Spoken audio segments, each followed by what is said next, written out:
Hello and welcome to Wisconsin in Focus, powered by the Center Square. I'm J.D. Davidson, regional editor for the Center Square. Dan McCaleb has the day off.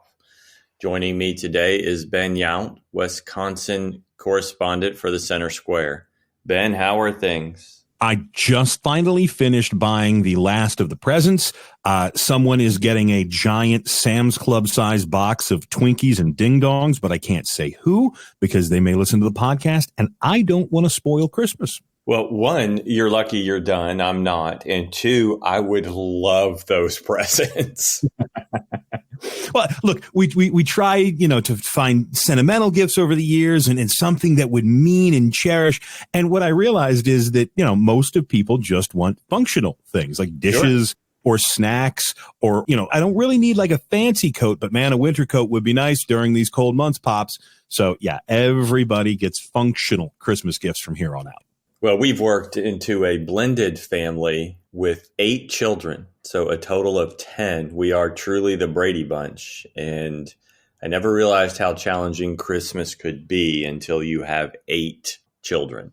Just get the wash tub, put all the stuff inside, cover the wash tub with wrapping paper, and then whoever puts their hand in, that's the gift they got. So congratulations. You're 9 years old. Here's a brush to knock the ice off your car. You'll need that in a couple of years. Hang on to it. We'll see you. Yeah, that's how you do that one. Brilliant idea. We are recording this on Thursday, December 21st, 2023. Ben, the COVID-19 pandemic gets farther and farther in the rearview mirror, but it seems some people and some companies continue to take advantage of employees working from home. For companies, it can mean lesser overhead, and for employees, it means more flexibility and the end of commute nightmares, especially in larger cities. A recent audit in Wisconsin showed 20% of state employees are allowed to work from home, and some lawmakers want to hold hearings about that number.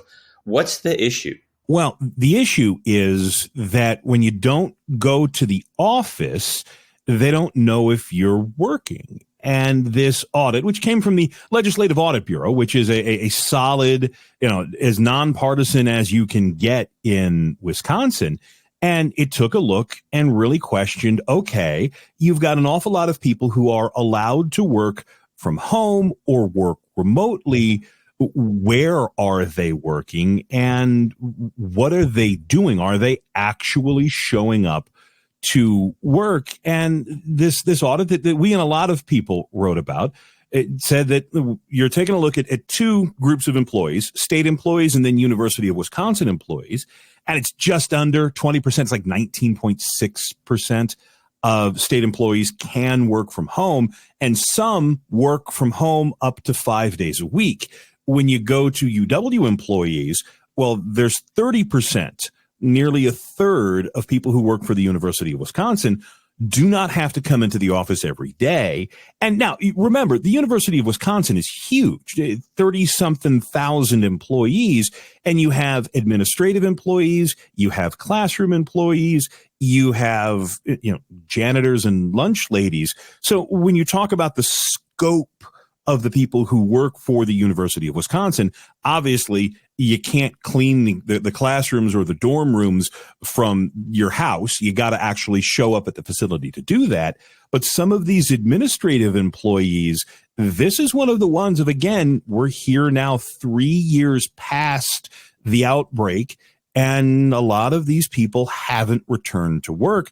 And the Republicans who run the legislature say this is a good start. The audit has given us sort of a broad field of data. Now they want to start to ask the questions of, okay, who's not working? Because some of these boards are really, I don't want to say useless, perfunctory. The Wisconsin Higher Education Aids Board, that is the one that the audit identified as having an empty office on the day that they went to visit. There's a difference between if you don't show up at the state patrol and you don't show up at the Higher Education Aids Board office. But this is one of these things that when you scratch the surface and you start to see that there are an awful lot of people who aren't showing up every day, where are they? What are they doing? And look, the state is paying for these full-time employees. Are they putting in a full-time day?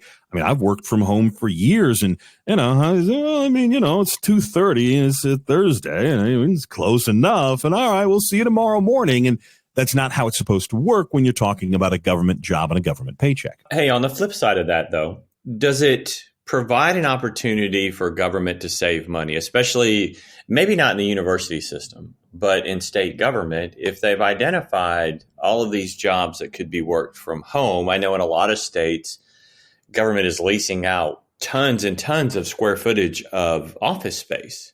Would it be, is part of this look, hey, we can eliminate some expense in office space if we're getting the right kind of work and the right amount of work out of these people from home? That is probably a second tier question. That first you got to answer who's doing what, where, get the fuller picture. The audit gives a pretty good picture, but that is one of the questions. And this audit is really, really in depth. And it took a look at just who was using their key card to sign into which office space. And from that, you're going to get a picture of, well, which office is being used. And, we noted in the piece that there's a handful of state agencies, including the Department of Public Instruction, where there's no more than 25% of workspaces occupied each and every day. So during a 5-day period, during one work week, if you go to the Employee Trust Fund Department, DPI, like I said, the WEDC, which is the state sort of economic development corporation, the higher ed board, the higher education board of aides, again, and the Wisconsin Technical College System Board, any given day, less than 25% of desks there are filled, which means 75% or so are open. Can you consolidate some of these buildings? Can you sell, particularly in Madison, where real estate is at a premium? Can the state go and trim its footprint? And most importantly, for Republicans or conservatives, put that real estate back onto the tax rolls? Because remember, state government doesn't pay property taxes. And if these are simply empty buildings, well, in Madison, they're buying up parking garages to build student apartments. I'm sure that someone would love to get their hands on the Wisconsin Higher Education Aids Board building and turn that into a Chipotle on the first floor and 3 floors of apartments over that. The question's going to be, again, when you start to shrink, when you start to say, okay, we can get rid of some of these buildings, you also have to ask the question of, can we get rid of some of these employees? And for that, you got to think back to the beginning of the coronavirus with the outbreak and that spike, that sudden dramatic spike in unemployment, and places like the Department of Workforce Development that just simply didn't have enough people to do the job then. Then the state sent workers home and things got worse. So while there are going to be a lot of calls to, hey, let's shrink the footprint, let's maybe shrink the head count, let's take a look at saving money, how you do that is dependent. And one more thing that we didn't mention, because again, this is a 50-something page audit, is that this is popular among employees.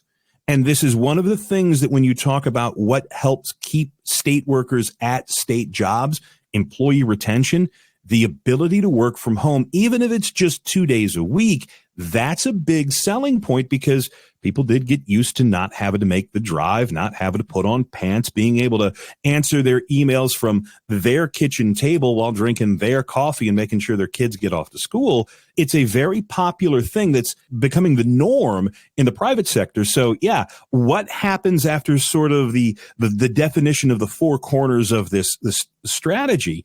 That's certainly the idea of shrinking office space, getting out of the real estate business in state government. That's absolutely going to be one of the end games of these hearings and whatever the Republicans propose going forward. It's a very interesting story, both in Wisconsin and across the country. Now, unfortunately, that's all the time we have.